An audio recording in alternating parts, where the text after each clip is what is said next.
Magsasagawa ang Department of Agriculture ng blood sampling sa mga baboy sa Batangas bago simula ng pagbabakuna para sa mga alagang baboy na negatibo sa African swine fever. Sa ilang palengke naman, tumaas ang presyo ng mga karneng alternatibo sa baboy. Si Ace Cruz may balitang A to Z.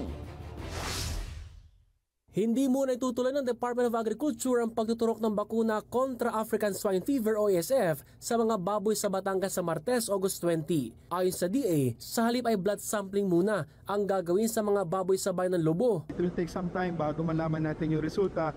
As soon as malaman natin yung mga lugar, farms na negative sa ASF, doon mag-start na yung ating bakuna. Nasa bansa na rin ang 10,000 doses ng ASF vaccine na gawang Vietnam na gagamitin naman sa Batangas na kasalukuyang nasa state of calamity. Voluntaryo ang gagawing pagbabakuna. Patuloy naman ang pagtumal ng presyo ng karning baboy na abot sa 60 pesos kada kilo ang binaba. 300 na nga lang ayaw pa rin nila.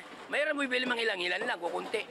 At yung madaming tira Bagamat una nang sinabi ng DA na hindi nakakahawa ang ASF sa tao, binawasan nilang consumers ang pagbili ng karning baboy. Alternative. Bumibili rin ako ng baboy pero pag nakita ko maganda, and mostly I buy it in supermarket. Baga para for safety na rin? Yes. Tumaas naman ang presyo ng ilang alternatibong pagkukunan ng protina gaya ng buong manok na 210 pesos ngayon, habang tumaas naman ng 10 piso ang choice cuts. Mataas pa rin talaga siya.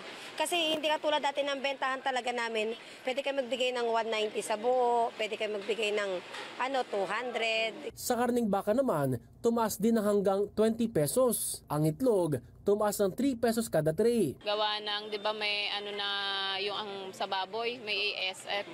O di mas nila yung itlog, mas bet nila. Gayunman, hindi pa rin anya nakakaapekto sa presyo ng kada piraso nito.